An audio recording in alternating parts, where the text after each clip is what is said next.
Friends ఈరోజు నేను మీకు వివో వాళ్ళు ఈరోజు మన ఇండియాలో లాంచ్ చేయబోతున్న వీళ్ళ flagship camera centric smart phone Vivo X300 Pro దీన్ని ఈరోజు నేను మీకు అన్బాక్స్ చేసి దీనికి సంబంధించిన నా ఇనిషియల్ రివ్యూని షేర్ చేస్తాను. అరౌండ్ ఒక 5 రోజుల నుంచి ఈ ఫోన్ నేను యూజ్ చేస్తున్నాను అండ్ ఫస్ట్ నుంచి నేను మొత్తం కెమెరాల మీద ఎక్కువగా వర్క్ చేశాను. లాస్ట్ 2 డేస్లో గేమింగ్ అండ్ పెర్ఫార్మెన్స్ మీద కూడా వర్క్ చేస్తాను అండ్ నేను అబ్జర్వ్ చేసిన కొన్ని ప్లస్ పాయింట్స్ కొన్ని మైనస్ పాయింట్స్ ఇండివిజువల్ డిపార్ట్మెంట్స్లో ఆ డిపార్ట్మెంట్లో చెప్పుకుంటూ వెళ్తుంటాను.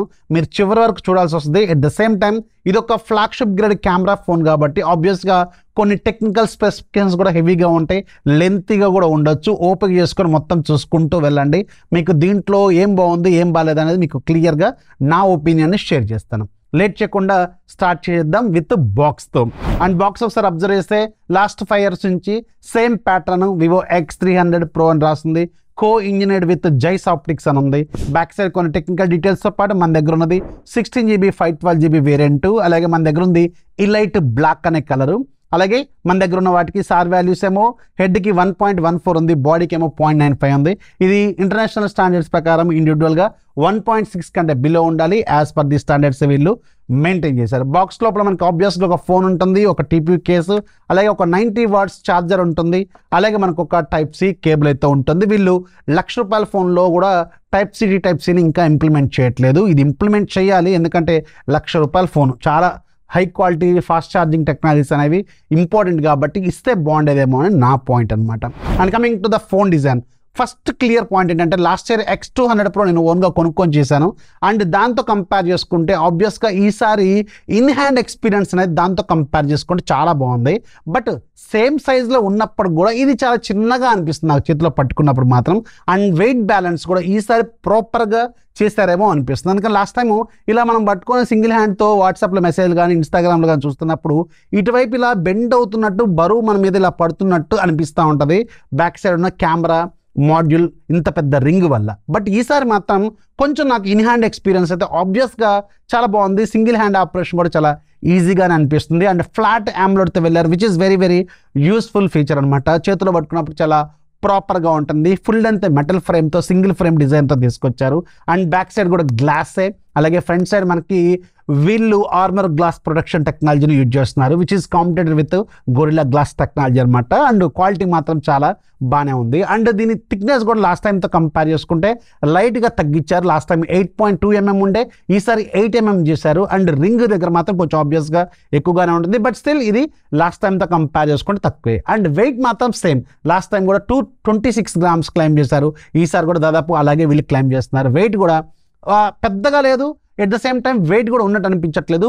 దానికి కారణం ఏంటంటే వీళ్ళు వెయిట్ బ్యాలెన్స్ని ప్రాపర్గా డిస్ట్రిబ్యూట్ చేశారని ఖచ్చితంగా చెప్పొచ్చు. ఇది మాత్రం చాలా బాగుంది అండ్ ఇది ఒక IP68 అలాగే IP69 రేటింగ్స్తో కూడా వస్తున్న ప్రాపర్ ఫ్లాగ్షిప్ గ్రేడ్ డిజైన్ గుర్తుపెట్టుకోండి. సో ఫోన్ డిజైన్ మాత్రం ఆబ్వియస్గా 10కి 10 ఇచ్చేయచ్చు, గుర్తుపెట్టుకోండి. Coming to the display department and ఇది మీకు మంచి డిస్ప్లేని యూజ్ చేస్తారు. BOEకి సంబంధించిన టాప్ గ్రేడ్, ఈ సంవత్సరానికి సంబంధించిన టాప్ గ్రేడ్ డిస్ప్లే, వీళ్ళకి సంబంధించిన BOE Q10+ డిస్ప్లేని యూజ్ చేస్తారు. ఇది ఒక 1.5K రెజల్యూషన్తో 6.78 ఇంచెస్తో HDR+తో డాల్బీ విజన్తో ఆల్మోస్ట్ ఒక డిస్ప్లేకి కావాల్సిన ఆల్మోస్ట్ అన్ని టెక్నాలజీస్ని ఆఫర్ చేస్తున్న ఒక full length LTPO panel 1 to 120 Hz వరకు ఇది వ్యారీ అవుతుంది LTPO కాబట్టి. డిస్ప్లే డిపార్ట్మెంట్లో మాత్రం ది బెస్ట్ డిస్ప్లేని వీళ్ళు ఆఫర్ చేస్తారు అండ్ అది ఒక ఫ్లాట్ AMOLED కావడం వల్ల మీకు ఇన్ హ్యాండ్ ఎక్స్పీరియన్స్ కూడా బాగానే ఉంటుంది. ఫింగర్ ప్రింట్స్ కూడా చాలా ఫాస్ట్గా రెస్పాండ్ అయితే ఇది అవుతుందన్నమాట. అండ్ దీంట్లో 2160 PWM డిమ్మింగ్ కూడా ఉంది కాబట్టి మీకు ఇది కూడా చాలా బాగా యూజ్ అవుతుంది. అలాగే దీని మ్యాక్సిమం బ్రైట్నెస్ వీళ్ళు 4600 nits వరకు క్లైమ్ కూడా చేస్తున్నారు. ఈవెన్ సన్లైట్లో కూడా ఉన్నప్పుడు కూడా మనకి డిస్ప్లే క్వాలిటీ మాత్రం ఆబ్వియస్గా బాగుంది. వీడియో రికార్డ్ చేస్తున్నప్పుడు బాగుంది అండ్ డే లైట్లో మనం ఫోన్ చూస్తున్నప్పుడు, కాల్ లిస్ట్ చూస్తున్నప్పుడు, వాట్సాప్ చూస్తున్నప్పుడు కూడా చాలా నీట్గానే కనిపిస్తుంది, ఎలాంటి ప్రాబ్లం లేకుండా. సో డిస్ప్లే డిపార్ట్మెంట్లో కూడా ఆబ్వియస్గా వీళ్ళు ది బెస్ట్ క్వాలిటీ డిస్ప్లేని, అది కూడా BOEకి సంబంధించిన టాప్ రేటెడ్ ప్యానల్ని వీళ్ళు దీంట్లో ఇస్తున్నారు కాబట్టి which is very very very good point అని చెప్పొచ్చు అనమాట. And coming to the main department, camera department. So మనం ముందు కెమెరా గురించి మాట్లాడుకుంటూ వెళ్దాం. సో దీంట్లో టెక్నాలజీ పరంగా ఈసారి మాత్రం లైట్గా అప్గ్రేడ్స్ అయితే చేశారు ప్రీవియస్ జనరేషన్తో కంపేర్ చేసుకుంటే. బ్యాక్ సైడ్ మనకి మొత్తం 3 కెమెరాలు ఉంటాయి. Main camera 50 mega pixel, LYT 828 sensor, last time LYT 818 sensor use చేస్తారు. సెన్సార్ సైజ్ కూడా మీకు ఇక్కడ రాస్తున్నాను చూడండి, ఇది ఒక ఫ్లాగ్షిప్ గ్రేడ్ ఫోన్ కాబట్టి మీకు డీటెయిల్డ్గా కూడా ఇద్దామని చెప్పి. సెన్సార్ సైజులు ఏం మార్చలేదు వీళ్ళు, జస్ట్ అప్గ్రేడ్స్ మాత్రం చేసుకుంటూ వెళ్ళారు అండ్ లేటెస్ట్ టెక్నాలజీస్ని ఇంప్రూవ్మెంట్ చేసుకుంటూ వెళ్ళారు. అండ్ దీంట్లో V3+ చిప్ కూడా ఉండటం వల్ల ఇమేజ్ ప్రాసెసింగ్ అనేది ISP అనేది చాలా పెద్ద అప్గ్రేడ్ చేశారు. ఇది ఒక సెకండ్ జనరేషన్ V3+ చిప్ని యూజ్ చేయడం వల్ల మీకు 4K సినిమాటిక్ వీడియోలు కావచ్చు, సినిమాటిక్ ఫొటోస్ కావచ్చు తీసుకోవడానికి బాగుంటుంది. V3కి కొన్ని స్పెషల్ ఫీచర్స్ ఉన్నాయి, అవి నేను మీకు చెప్తాను ఇప్పుడు. అండ్ రెండోది 200 mega pixel periscopic telephoto lens use చేశారు. ఇది సామ్సంగ్ సెన్సార్. HP-Bని యూజ్ చేశారు, లాస్ట్ టైం HP-9 యూజ్ చేశారు. ఇది కూడా ఒక అప్గ్రేడ్ చేశారు వీళ్ళు. అండ్ సెన్సార్ సైజ్ కూడా సేమ్ 85mm సెన్సార్ అనమాట. ఇది 85mm జూమ్ చేస్తుంది అండ్ 3.7x ఆప్టికల్ జూమ్ కూడా చేస్తుంది. అంటే మనకి 85mm వరకు వెళ్తుంది. డిజిటల్గా కూడా ఆప్షన్ ఉంది, 135 వరకు కూడా వెళ్తుంది అండ్ 100x వరకు కూడా మీకు వెళ్తుంది అనమాట. And 50 mega pixel wide angle lens use చేశారు. సామ్సంగ్ JN1 సెన్సార్ని యూజ్ చేస్తారు.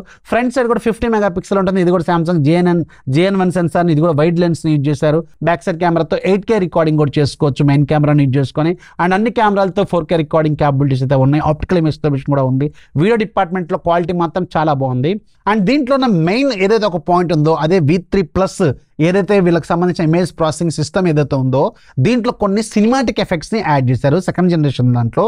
అండ్ దీంతో మీరు జైస్ ట్యూనింగ్ చేయడం వల్ల ఇంకొంచెం బెటర్ ఎఫెక్ట్స్ అయితే ఆఫర్ చేస్తుంది. సో V3+ చిప్లో మనకి ముఖ్యంగా వచ్చేది 4K సినిమాటిక్ వీడియో క్వాలిటీని ఆఫర్ చేస్తుంది. వీడియో రికార్డ్ చేసినప్పుడు సినిమాటిక్ని ఆఫర్ చేస్తుంది, సినిమాటిక్ కలర్స్ని ఆఫర్ చేస్తుంది.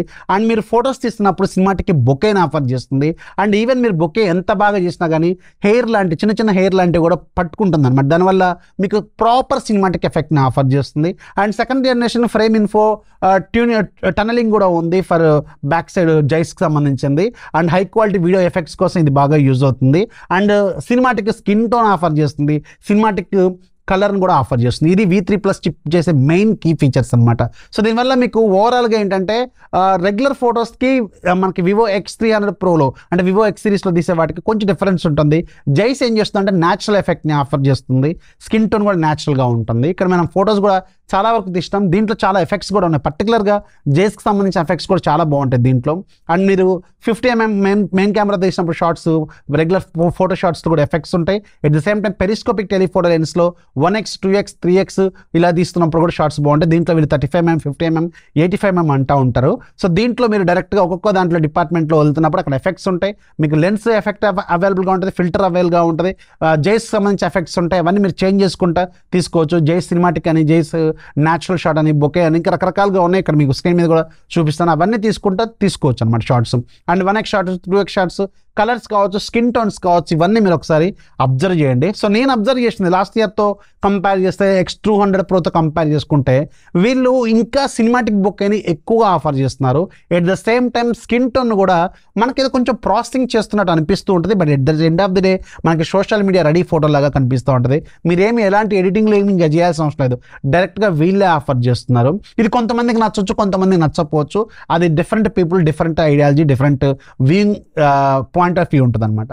సో ఇక్కడ మీకు ఓవరాల్గా ఆ ఫోటోని మీరు ఒక సిస్టంలోనో లేకపోతే ఒక పెద్ద ఫ్రేమ్లోనో టీవీలోనో చూసినప్పుడు మీకు ఒక న్యాచురల్ బొకేని ఆఫర్ చేస్తున్న ఫోటో లాగా, హై ఎండ్ ఫోటో లాగా, 4K షాట్స్ లాగా కనిపిస్తూ ఉంటుంది. దానివల్ల మీకు సోషల్ మీడియా రెడీ ఫొటోస్ లాగా కనిపిస్తూ ఉంటాయి. కాబట్టి ఈ టైప్ ఆఫ్ ఫొటోస్ చాలా మందికి నచ్చుతూ ఉంటాయి. అండ్ లో లైట్లో కూడా దీని పెర్ఫార్మెన్స్ మాత్రం ఈసారి చాలా ఇంప్రూవ్మెంట్ చేశారు. ఇక్కడ స్కిన్ టోన్స్ కూడా అబ్జర్వ్ చేయండి, లైట్ అబ్జర్వ్ చేయండి, లైట్ వచ్చే ఆ ఏరియాని స్కిన్ ఎలా కంట్రోల్ చేస్తుంది, అలాగే అన్నీ చూడండి ఒకసారి, అన్నీ కూడా చాలా బాగున్నాయి. అండ్ వీడియోలు కూడా ఇందా నేను చెప్పాను, దీంట్లో చాలా రకాల ఎఫెక్ట్స్ ఉంటాయి, అవన్నీ మీరు తీసుకోవచ్చు. అన్నీ కలిపి మీకు ఒక జిప్ ఫైల్లో కూడా మీకు ఆఫర్ కింద లింక్ ఇస్తాను, అక్కడ నుంచి కూడా మీకు కావాలనుకుంటే డౌన్లోడ్ చేసుకోండి. సినిమాటిక్ షార్ట్స్ కావాలి అండ్ న్యాచురల్ బొకే కావాలి, రిచ్ లుక్ ఉండాలి అనుకుంటే ఆబ్వియస్గా మీది ఒక బెస్ట్ ఆప్షన్ అనమాట. సో చూసారు కదా, అన్ని 50 మెగాపిక్సెల్ వైడ్ యాంగిల్ లెన్స్ కూడా ఉంటుంది. అండ్ సెల్ఫీ కూడా ఈసారి చాలా బాగుంది. లాస్ట్ ఇయర్తో కంపేర్ చేసుకుంటే సెల్ఫీ డిపార్ట్మెంట్లో వీళ్ళు చాలా అప్గ్రేడ్ చేశారు. లాస్ట్ ఇయర్ 32 మెగాపిక్సెల్ ఇచ్చారు, ఈసారి 50 మెగాపిక్సెల్ సేమ్ JN1 సెన్సార్ని యూజ్ చేశారు. అది దానివల్ల ఇంకొంచెం బెటర్ ఫోటో స్కిన్ క్వాలిటీ అయితే అనిపిస్తుంది. అట్ ద సేమ్ టైం మీకు బొకే షాట్స్ కూడా చూడండి చాలా బాగున్నాయి. ఫొటోస్ మాత్రం నెక్స్ట్ లెవెల్ ఉన్నాయి. ఇది మాత్రం ఆబ్వియస్గా చెప్పదగ్గ పాయింట్ అనమాట. And coming to the performance department. ఇక్కడ మీకు ఖచ్చితంగా ఈ పాయింట్ మనం మాట్లాడుకోవాల్సిన పాయింటే. ఇక్కడ ఖచ్చితంగా వివో దొరికిపోద్ది. ఇక్కడ వివో డైమండ్స్టీ 9500 ప్రాసెసర్ యూజ్ చేసింది, 3nm processor plus V3 chip ఉంటుంది కదా. సో యాక్చువల్గా వీళ్ళు క్లైమ్ చేసిన AnTuTu bench mark scores 4 million plus వస్తుంది. బట్ నేను 1 కాదు 3 సార్లు టెస్ట్ చేశాను. 3 సార్లు కూడా నాకు 3 మిలియన్ లోపే వస్తుంది. 2.9 మిలియన్, 2.7 మిలియన్ ఇలాంటి స్కోరే వస్తుంది. సేమ్ ప్రాసెసర్ యూజ్ చేసిన ఇంకొక phone nearly 3.4 million, 3.5 million score చేస్తుంది. సో ఇక్కడ చూసుకుంటే మాత్రం పెర్ఫార్మెన్స్ డిపార్ట్మెంట్లో ఇది ఎందుకో కొంచెం వెనకబడిపోయిందని ఖచ్చితంగా చెప్పొచ్చు. కెమెరాలో నెక్స్ట్ లెవెల్ పెర్ఫార్మెన్స్, బట్ పెర్ఫార్మెన్స్లో మాత్రం ఈజీగా ఈ ఫోను కాంపిటీటర్లతో కాంపిటీషన్లో లేదు అనేలాగా ఉంది ప్రజెంట్గా ఉన్న అప్డేట్ ప్రకారం. మేబీ ఫ్యూచర్లో ఏదైనా అప్డేట్ ఇచ్చి దీన్ని సార్ట్అవుట్ చేస్తారా లేదా అనేది నేను ఎగ్జాక్ట్ చెప్పలేను. అండ్ రెండోది ఏంటంటే హీట్ డిసిపేషన్ మాత్రం ప్రాపర్గా లేదు. అండ్ హీట్ మాత్రం చాలా హెవీగానే అవుతుంది. హెవీగా అంటే నేను ఆడుతున్నప్పుడు ఒక 1 అవర్ గేమ్ ఆడితే మనకి ఇనిషియల్ బాడీ టెంపరేచర్ 31 డిగ్రీస్ ఉంటే మనకి ఇది గేమ్ ఆడుతున్నప్పుడు వితిన్ 1 అవర్లో అది 40 డిగ్రీస్కి ఈజీగా దాటిపోతుంది. And half an hour 40 minutes దాటిన తర్వాత హీట్ అయితే ఎప్పుడైతే మనకి చేతులకు తగులుతూ ఉంటుందో అప్పుడు ఫ్రేమ్ డ్రాప్స్ కూడా కనిపిస్తున్నాయి. సో ఇది మాత్రం పెర్ఫార్మెన్స్ గేమింగ్ డిపార్ట్మెంట్లో మాత్రం కొంచెం వెనకబడిపోయిందని ఖచ్చితంగా చెప్పొచ్చు. అండ్ దీంట్లో కూడా గేమింగ్ ఫీచర్స్ ఉన్నాయి. మీకు పెర్ఫార్మెన్స్ మోడ్ అని ఉంటుంది. దాంట్లో పెర్ఫార్మెన్స్ ప్యాన్లు గేమ్ ఓపెన్ చేసిన లెఫ్ట్లో ఒక ప్యాన్లో ఓపెన్ అవుద్ది. దీంట్లో మీరు రిఫ్రెష్ రేట్ అడ్జస్ట్ చేసుకోవచ్చు, శాంప్లింగ్ రేట్ అడ్జస్ట్ చేసుకోవచ్చు, and game super resolution add చేసుకోవచ్చు, అలాగే విజువల్ ఎఫెక్ట్స్ యాడ్ చేసుకోవచ్చు, గేమ్ సౌండ్స్ యాడ్ చేసుకోవచ్చు, బైపాస్ ఛార్జింగ్ లాంటి ఫీచర్స్ ఉన్నాయి, అన్నీ ఉన్నాయి. గేమ్కి కావాల్సిన అన్ని ఫీచర్స్ దీంట్లో కూడా వీళ్ళు ఆఫర్ చేస్తున్నప్పుడు కూడా వీళ్ళు గేమ్ కంట్రోల్స్ మాత్రం ప్రాపర్గా అంటే గేమ్ని ప్రాపర్గా ఇంప్లిమెంట్ చేయలేదేమో అనిపించింది. కొంచెం హీట్ అయితే అవుతుంది, 40 డిగ్రీలు అయితే అవుతుంది. ఇప్పుడు ప్రజెంట్గా టెంపరేచర్ కూడా కూల్గా ఉంది. ఇలాంటి టైంలో 40 డిగ్రీస్ వచ్చింది. ఇంతవరకు నేను అన్ని ఫ్లాగ్షిప్స్ దాదాపు అన్ని రిలీజ్ అయినవి అన్ని టెస్ట్ చేసుకుంటే వస్తున్నాను. బట్ ఇంతగానో ఎప్పుడైతే నేను నోటీస్ చేయలేదు. ఇది మాత్రం కొంచెం నేను డిసప్పాయింట్మెంట్ లాగా అయితే నాకు ఖచ్చితంగా అనిపించింది. ఇది మాత్రం honest point. LPDDR 5x RAM technology, UFS 4.1 టెక్నాలజీని ఆఫర్ చేస్తున్నారు. USB 3.2 OTG టెక్నాలజీని కూడా ఇస్తున్నారు. So which is also very very good. అంతా బాగానే ఉంది. మిగతా మనకి హార్డ్వేర్లో కావాల్సిన అన్ని ఫీచర్స్ బాగానే ఇచ్చారు. బట్ గేమింగ్ డిపార్ట్మెంట్లో పెర్ఫార్మెన్స్ డిపార్ట్మెంట్లో మాత్రం లైట్గా వెనకబడి ఉందని ఖచ్చితంగా చెప్పొచ్చు. And coming to the OS department, ఇక్కడ ₹1,00,000 పెట్టి మీరు ఫోన్ కొనేటప్పుడు ఖచ్చితంగా ఆబ్వియస్గా చూస్తారు మీరు OS. లాస్ట్ ఇయర్తో కంపేర్ చేసుకుంటే ఫన్ టచ్ OS ప్లేస్లో వీళ్ళు ఆరిజిన్ OSని ఆఫర్ చేస్తున్నారు. లైట్గా ఇంప్రూవ్మెంట్ అయితే ఖచ్చితంగా చేశారు. అండ్ UI కూడా చాలా వరకు మారింది, యానిమేషన్స్ కూడా చాలా వరకు మారినాయి, స్టైల్ బాగుంది, కంట్రోల్ ప్యానల్ చేంజ్ అయిపోయింది, సెట్టింగ్స్ ప్యానల్ చేంజ్ అయిపోయింది. దాదాపు కొన్ని ఇంప్లిమెంట్స్ అయితే చేశారు వీళ్ళు.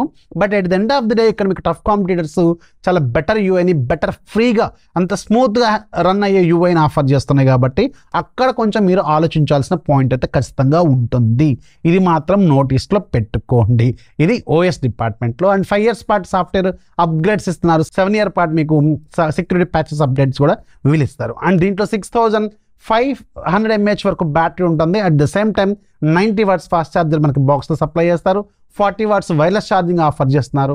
రివర్స్ వైర్లెస్ ఛార్జింగ్ ఉంది, రివర్స్ వైర్డ్ ఛార్జింగ్ ఉంది, అన్నీ ఉన్నాయి దాదాపు దీంట్లో. బట్ ఇక్కడ కాంపిటీటర్స్ దీనికంటే కొంచెం బెటర్ ఫాస్ట్ ఛార్జింగ్ని ఆఫర్ చేస్తున్నాయి. అది కూడా ఒకసారి చూసుకోవాలి. సో అది కూడా మీరు ఒకసారి చెక్ చేసుకోండి. ఓవరాల్గా మాత్రం దీంట్లో డ్యూయల్ స్టీరియో స్పీకర్స్ ఉన్నాయి, NFC ఉంది, అలాగే USB 3.2 ఉంది. మీకు కావాల్సిన ప్రతి ఫ్లాగ్షిప్ గ్రేడ్ ఫీచర్ ఉంది, IP రేటింగ్స్ ఉన్నాయి, అన్నీ ఉన్నాయి. కానీ మీకు కెమెరా అనేది హైయెస్ట్ ప్రయారిటీ. నాకు పెర్ఫార్మెన్స్ నాకు ఇష్టం లేదు, నాకు పెద్దగా ఇంపార్టెంట్ కాదు, నాకు రెగ్యులర్గా ఒక ఫ్లాగ్షిప్ ఫోన్ అంటే కెమెరాలు పెర్ఫార్మెన్స్ రెగ్యులర్ టాస్క్లు అన్నిటికీ బాగానే ఉంటుంది, నాకు గేమింగ్ అనేది హైయెస్ట్ ప్రయారిటీ కాదు అనుకున్నప్పుడు మాత్రమే ఇది మీకు ఖచ్చితంగా ఒక మంచి కెమెరా ఫోన్ అయితే అవుతుంది. సో కెమెరాలు కూడా బాగుండాలి, పెర్ఫార్మెన్స్ కూడా బాగుండాలి అనుకుంటే మీరు వేరే ఏదైనా ఆప్షన్ కూడా చూసుకోవాల్సిన అవసరం అయితే ఉంటుందన్నమాట. అండ్ దీనికి సంబంధించిన టెలి కన్వర్టర్ కూడా ఒకటి ఉంటుంది. దీన్ని వీళ్ళు 19,000కో ఏమో లాంచ్ చేస్తున్నారు, అరౌండ్ 20,000కి.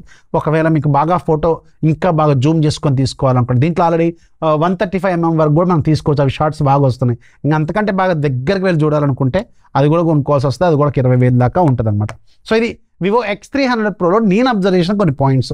మీకేమనిపించిందో కింద కామెంట్లో రాయడం మాత్రం మర్చిపోద్దు. ఇన్ఫర్మేషన్ అయితే లైక్ చేయండి, మీ ఫ్రెండ్స్కి షేర్ చేయండి, ఛానల్ ఎప్పుడు సపోర్ట్ చేస్తూ ఉండి. This is Rafi signing off. జై హింద్.